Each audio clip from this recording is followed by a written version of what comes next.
আসসালামু আলাইকুম রহমতুল্লাহ। প্রিয় শিক্ষার্থীরা, আশা করি তোমরা সবাই ভালো আছো। বাংলাদেশের যে যেখান থেকে আমার এই ক্লাস দেখছো তাদের প্রত্যেককে জানাই আন্তরিক শুভেচ্ছা অভিনন্দন। তো তোমরা ইতিমধ্যে জেনে গেছো আমরা কিন্তু তোমাদের রেকর্ড ক্লাসগুলো দেয়া শুরু করছি। প্রথমে বিগত বছরের যে ভর্তি পরীক্ষার প্রশ্নগুলো আছে সেগুলো কিন্তু আমরা সলভ করে দিচ্ছি, এবং এরপরে আমরা তোমাদের অধ্যায়ভিত্তিক যে গুরুত্বপূর্ণ বিষয়গুলো আছে সেগুলো আমরা রেকর্ড ক্লাস কিন্তু ধীরে ধীরে দিয়ে দিব। এবং আমরা অফলাইনে এই গুরুত্বপূর্ণ বিষয়ের উপরে কিন্তু মডেল টেস্ট বা পরীক্ষা নিচ্ছি। তাই তোমরা যারা ভর্তি পরীক্ষায় অংশগ্রহণ করবা তারা অবশ্যই নিজের মেধাকে যাচাই করার জন্য অবশ্যই কিন্তু পরীক্ষায় অংশগ্রহণ করবা। তো আজকে গণিতের দ্বিতীয় ক্লাস। তো চলো আমরা শুরু করি, এর পরের অংশ থেকে আমরা শুরু করি।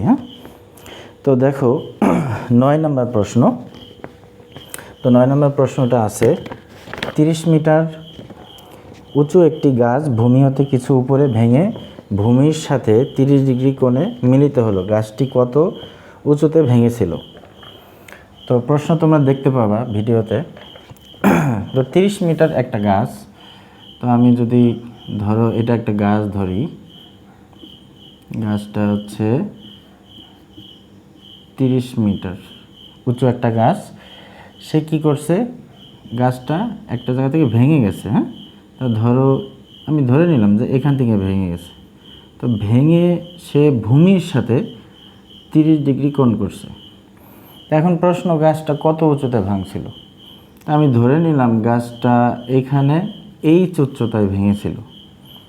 তো এইখান থেকে এইটুক যদি এইচ হয়, আমার পুরাটুক হচ্ছে 30, তাহলে এইটুক কি হবে? 30 মাইনাস এইচ। এখন যেহেতু এইটুকুই ভেঙে আবার এখানে ভূমির সাথে মিশে গেছে, তার মানে কি এইটুক আর এইটুক কিন্তু সমান। তাহলে এইটুক যদি 30 মাইনাস এইচ হয়, তাহলে এটাও কিন্তু 30 মাইনাস এইচ।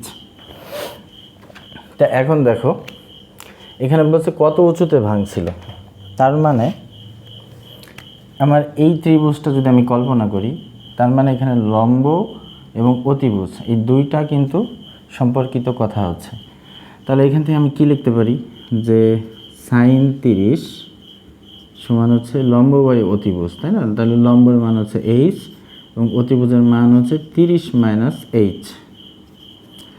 তাহলে এখন আসো সাইন 30-এর মান কত? Half h by 30 minus h. তাহলে আমি যদি আর গুণ করি, তাহলে 2h ইকুয়াল হচ্ছে 30 মাইনাস এইচ। তাহলে এখন এই পাশে আছে মাইনাস এইচ, এটা যদি আমি এই পাশে নিয়ে আসি তাহলে 2h আর h, তাহলে কত হয়? 3h। তাহলে 3h ইকুয়াল হচ্ছে 30, h সমান সমান 30/3, তার মানে হচ্ছে h ইকুয়াল 10। তাহলে এটার উত্তর হচ্ছে 10। তো আশা করি এটা তোমরা বুঝতে পারছো। এটা হচ্ছে তোমাদের 9 নম্বর প্রশ্ন। তো এর পরের প্রশ্নটা দেখো একটু। তো এর পরের প্রশ্নটা হচ্ছে 2 অঙ্ক বিশিষ্ট কোনো সংখ্যার অঙ্কদ্বয়ের সমষ্টি হচ্ছে 15 এবং এদের গুণফল হচ্ছে 56, সংখ্যাটি কত? তাহলে 2 অঙ্ক বিশিষ্ট কোনো সংখ্যার অঙ্কদ্বয়ের সমষ্টি হচ্ছে তোমার 15 আর গুণফল হচ্ছে 56। মনে করি একক স্থানীয় অঙ্ক x, তাহলে দশক স্থানীয়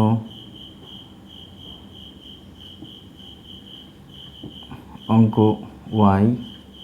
তাহলে বলছে এই সংখ্যাটি কত হবে? তাহলে অতএব সংখ্যাটি হবে 10y প্লাস x। তা এখন ওরা আবার বলে দিছে যে এই অঙ্কদ্বয়ের সমষ্টি হচ্ছে 15, অর্থাৎ x প্লাস y ইকুয়াল হচ্ছে 15। এবং আরও কি বলছে, যে সংখ্যাদ্বয়ের গুণফল হচ্ছে 56, মানে xy ইকুয়াল হচ্ছে 56। তা এখন সংখ্যাটি বলছে তাহলে কত হবে? তা আমি সংখ্যাটি যদি নির্ণয় করতে চাই, অবশ্যই তোমার x এবং y এর মান লাগবে, তাছাড়া তো আমি সংখ্যাটি নির্ণয় করতে পারবো না।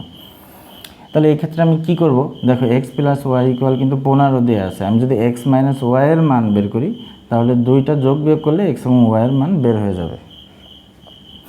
তাহলে আমরা এক্স মাইনাস ওয়াই, আমরা 4ab সূত্র দিয়ে এক্স মাইনাস ওয়াই বের করতে পারি। X minus Y whole square equal A plus B whole square minus 4ab। তাহলে আসো এক্স মাইনাস ওয়াইয়ের মান আমরা বের করব। তাহলে এটা রুট করে দিই। এক্স প্লাস ওয়াইয়ের মান হচ্ছে 15, 4 ইন্টু এক্স ওয়াইয়ের মান হচ্ছে 56। তাহলে এক্স মাইনাস ওয়াই 15 স্কোয়ার করলে 225, 4 দিয়ে 56 গুণ করলে 224। তাহলে এক্স মাইনাস ওয়াই ইকুয়াল 225 থেকে 224 বাদ দিলে 1 থাকে, এবং 1কে যদি তুমি রুট করো তাহলে কি থাকে, প্লাস মাইনাস 1। অর্থাৎ এক্স মাইনাস ওয়াইয়ের মান একটা হচ্ছে ধনাত্মক, একটা হচ্ছে ঋণাত্মক। তাহলে এখন আসো আমরা ধনাত্মক মান নিয়ে আগে করি। তাহলে এক্স প্লাস ওয়াই ইকুয়াল হচ্ছে 15, এক্স মাইনাস ওয়াই ইকুয়াল 1। তো এই ধনাত্মক মান নিয়ে যদি আমরা যোগ করি 2x সমান 16, তাহলে এক্স ইকুয়াল 16/2 মানে 8। তা এক্সের মান যদি 8 হয় তাহলে সেই ক্ষেত্রে সংখ্যাটি কত হয় দেখো, 10y প্লাস এক্স। তাহলে এক্সের মান 8, আচ্ছা ওয়াইয়ের মানও লাগবে। ওয়াইয়ের মান এখানে যদি এক্সের মান 8 বসাও তাহলে 15 থেকে 8 বাদ দিলে ওয়াইয়ের মান হচ্ছে 7। অর্থাৎ এক্সের মান হচ্ছে আমার 8, ওয়াইয়ের মান হচ্ছে তাহলে 7। তাহলে সংখ্যাটি কত হয়, সংখ্যাটি হবে 10 ইন্টু ওয়াই মানে 7 যোগ হচ্ছে এক্স মানে 8, তাহলে 70 আর 8 78। অর্থাৎ ধনাত্মক মান নিয়ে আমি পাচ্ছি 78, কিন্তু আমার কিন্তু ঋণাত্মক একটা মান আছে। ঋণাত্মক মান নিয়ে কত আসে দেখি। তাহলে এক্স প্লাস ওয়াই সমান 15, এক্স মাইনাস ওয়াই সমান সমান তাহলে -1, যোগ করলে 2x সমান সমান 15 থেকে 1 বাদ দিলে 14। তাহলে 14 থেকে যদি 2 ভাগ হয় তাহলে এক্সের মান হচ্ছে 7। তা এখন আসো এক্সের মান যদি 7 হয় তাহলে ওয়াইয়ের মান হচ্ছে কত, 8। এক্সের মান যদি 7 হয় ওয়াইয়ের মান হচ্ছে 8, সেক্ষেত্রে সংখ্যাটি কত, সেক্ষেত্রে সংখ্যাটি 10y প্লাস এক্স, অর্থাৎ 80 যোগ 7 মানে 87। তাহলে এটার উত্তর কিন্তু 78 ধনাত্মক মান, ঋণাত্মক মান নিয়ে 87। আশা করি এটা বুঝতে পারছো। নেক্সট প্রশ্নটা হচ্ছে x equal 2 minus root 3, x equal 2 minus root 3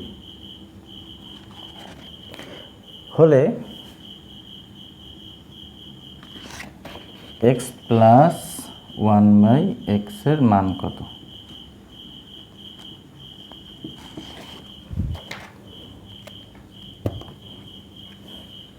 তো স্বাভাবিকভাবে একটা জিনিস আমরা জানি যে x এর মান যা দেয়া থাকবে, অর্থাৎ 2 মাইনাস রুট 3 যদি দেয়া থাকে তাহলে 1/x এর মান কিন্তু এর বিপরীত চিহ্ন হয় 2 প্লাস রুট 3। এখন কিভাবে এটা যদি তুমি দেখতে চাও তাহলে দেখো, এটা x ইকুয়াল দেওয়া আছে 2 মাইনাস রুট 3, তাহলে এখন উভয়ের নিচেই তো 1 আছে, তাহলে এটা উল্টাই দিলে কি হয়, 1 মাইনাস এক্স 1/2 মাইনাস রুট 3। এখন আমি যদি লব হরকে 2 প্লাস রুট 3 দ্বারা গুণ করি তাহলে 2 মাইনাস রুট 3, এই পাশে 2 প্লাস রুট 3, তাহলে 1 মাইনাস এক্স 2 প্লাস রুট 3, এ প্লাস বি ইন্টু এ মাইনাস বি সূত্র পড়ে গেল, তাহলে এ স্কোয়ার মাইনাস বি স্কোয়ার। তাহলে এখন দেখো 2 স্কোয়ার মানে 4, আর রুট 3 উপর থেকে যদি স্কোয়ার আর রুটে কাটাকাটি হয়ে যায়, 4 মাইনাস 3 মানে 1, অর্থাৎ 2 প্লাস রুট 3 থাকে। হ্যাঁ, কিন্তু আমার প্রশ্নের কিন্তু x প্লাস 1/x এর মান কত। তাহলে x এর মান হচ্ছে 2 মাইনাস রুট 3 প্লাস 1/x এর মান হচ্ছে 2 প্লাস রুট 3, তাহলে কত হয়, 2 আর 2 কত, 4, রুট 3 কাটা, তাহলে অ্যান্সার হচ্ছে 4। তো আশা করি বুঝতে পারছো। এর পরের প্রশ্নটা হচ্ছে function of x equal 2x minus 20 হলে x এর কোন মানের জন্য ফাংশন অফ x ইকুয়াল 0 হবে। অর্থাৎ দেওয়া আছে ফাংশন অফ x ইকুয়াল হচ্ছে 2x মাইনাস 20, এবং বলে দিচ্ছে কোন মানের জন্য ফাংশন অফ x ইকুয়াল 0 হবে। তাহলে ফাংশন অফ এক্স ইকুয়াল আমরা 0 এখানে বসাই, তাহলে কি হয় দেখি, 0 2x মাইনাস 20 যদি এই পাশে নিয়ে আসি 2x ইকুয়াল 20, x ইকুয়াল 20/2 সমান সমান 10, অর্থাৎ কোন মানের জন্য 0 হবে, 10-এর জন্য 0 হবে। তো আশা করি এটা বুঝতে পারছো। এরপরে নেক্সট প্রশ্নে যাই। নেক্সট প্রশ্নটা হচ্ছে একটি বর্গক্ষেত্রে কর্ণের দৈর্ঘ্য এবং পরিসীমার অনুপাত কত। একটা বর্গক্ষেত্র আগে আঁকাই, বর্গক্ষেত্রটা ধরলাম এইটা। তো বর্গক্ষেত্রের বাহুর দৈর্ঘ্য ধরে নিলাম আমি a, তাহলে এর পরিসীমা কত হবে, যেহেতু 4 বাহু 4a, আর বর্গক্ষেত্রে কর্ণের দৈর্ঘ্য আমরা জানি √2 ইন্টু বাহুর দৈর্ঘ্য, মানে বাহুর দৈর্ঘ্য আমার a, তাহলে √2a। তা এখন প্রশ্নটা হচ্ছে এদের অনুপাত কত, অর্থাৎ পরিসীমা কর্ণের দৈর্ঘ্যের অনুপাত কত। তাহলে পরিসীমা আমার 4a, কর্ণের দৈর্ঘ্য √2a, উভয় পক্ষ থেকে a বাদ, 4 মানে 2 গুণ 2, তার মানে 2 গুণ √2 গুণ √2 এই পাশে, তাহলে এখান থেকে যদি √2 কাটি 2√2:1, তার মানে অ্যান্সার হচ্ছে এটা 2√2:1। তো এর পরের প্রশ্নটা বলছে সমবাহু ত্রিভুজের পরিসীমা 6 সেন্টিমিটার হলে তার ক্ষেত্রফল কত বর্গ সেন্টিমিটার। সমবাহু ত্রিভুজের বাহুর দৈর্ঘ্য আমি ধরে নিলাম a, তাহলে এর পরিসীমা কত হবে, পরিসীমা মানে হচ্ছে চারিপাশের বাহুগুলোর যোগফল, তাহলে 3a। এখন পরিসীমা দেয়া আছে কত, 6, তার মানে শর্ত মতে 3a সমান কত, 6, a ইকুয়াল 6/3, মানে এর মান কত হবে 2। এখন বলছে এর ক্ষেত্রফল কত, তাহলে আমরা জানি সমবাহু ত্রিভুজের ক্ষেত্রফল √3/4 বাহু স্কোয়ার, মানে a স্কোয়ার। তাহলে √3/4 বাহু হচ্ছে আমার 2 স্কোয়ার, √3/4 ইন্টু 2 স্কোয়ার মানে 4 4 কাটা, তাহলে √3, তাহলে অ্যান্সার হচ্ছে √3। নেক্সট প্রশ্নটা হচ্ছে এবিসি ক্রমিক সমানুপাতিক হলে নিচের কোন সম্পর্কটি সঠিক।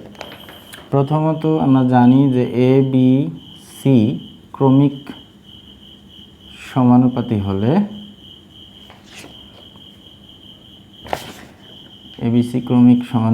হলে,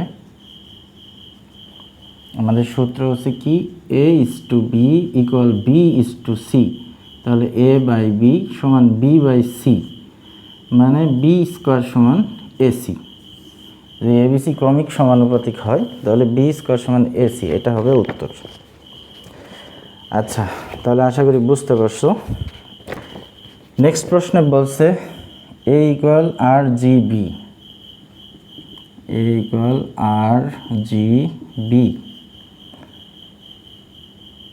এবং b ইকুয়াল wy। তাহলে a গুণ b তে কয়টি উপাদান থাকবে, a গুণ b তে কতটি উপাদান থাকবে। এটা তো খুবই সহজ।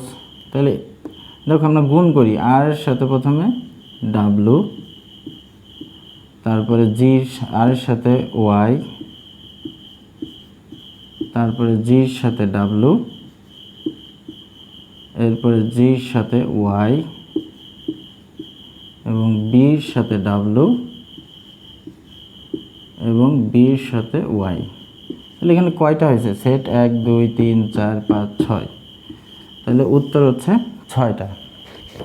এই ধরনের প্রশ্ন আসলে আশা করি পারবা। এর পরের প্রশ্নটা হচ্ছে 17 নম্বর। বৃত্তের অন্তর্লিখিত সমবাহু ত্রিভুজের একটি বাহু বর্ধিত করলে যে বহিস্থকোণ উৎপন্ন হয় তার পরিমাণ কত।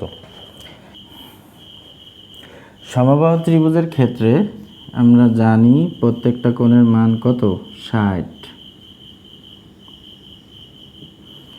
তাহলে একটা বৃত্তের ভিতরে একটা সমবাহু ত্রিভুজ আছে। তো এখন এই সমবাহু ত্রিভুজের একটা বাহু যদি বর্ধিত করা হয় তাহলে যে কোণটা উৎপন্ন হয় তাহলে সেই কোণের মানটা কত। তো তা আমরা তো জানি সমবাহু ত্রিভুজের ভিতরে 60 ডিগ্রি আছে, তাহলে এই কোণটা কত?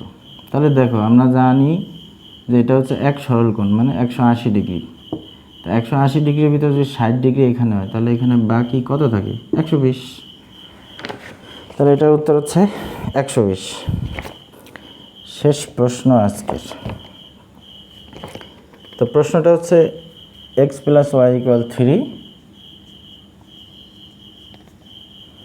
xy = 2 হলে x³ + y³ এর মান কত? এটা তো খুবই সোজা। তাই x³ + y³ এর সূত্র আমরা কি জানি? a + b whole cube minus 3ab into a + b। তাহলে x + y এর মান 3, xy এর মান হচ্ছে 2, x + y এর মান আবার 3। 3³ মানে কত? 27। 3 × 2 = 6, 3 × 6 = 18। 27 থেকে 18 বাদ দাও, 28 কত? 17 হবে 9 হলে, আর এখানে 1 2 হয়ে যায়, তার মানে অ্যান্সার হচ্ছে 9। তো আশা করি বুঝতে পারছো। বিগত বছরের ভর্তি পরীক্ষার প্রশ্নগুলো আমরা এক এক করে সমাধান করতেছি। তো তোমরা আমাদের ক্লাসগুলো যে যেখান থেকে দেখো বাসায় বসে প্র্যাকটিস করবে, একটা খাতা কলম নিয়ে বসবে এবং এই উত্তর যেভাবে আমরা বুঝিয়ে দিচ্ছি তোমাদের সেগুলো প্র্যাকটিস করবে। এবং আমরা অনলাইনে আমাদের কোচিংয়ের যে মডেল টেস্ট পরীক্ষা নেই, সেই পরীক্ষার প্রশ্ন আমরা অনলাইনেও দিয়ে দিব। তোমরা বাসায় বসে পরীক্ষা দিবা স্টপ ওয়াচ দিয়ে, 1 ঘন্টায় 70 মার্ক। পরীক্ষা দিয়ে দেখবা তোমরা কে কত পাও। আর যারা অফলাইনে আমাদের এখানে এসে পরীক্ষা দিতে চাও তারা পরীক্ষা দিতে পারো। তো আমরা এইভাবে প্রত্যেকটা সাবজেক্টের বিগত বছরের প্রশ্ন এবং গুরুত্বপূর্ণ অধ্যায়ের টপিকগুলো আমরা দিয়ে দিব। তোমরা বেশি বেশি করে প্র্যাকটিস করো। বেশি বেশি করে প্র্যাকটিস করলে তোমাদের জড়তাগুলো কেটে যাবে। তো আজকে এই পর্যন্তই। ভালো থাকো সবাই। আসসালামু আলাইকুম।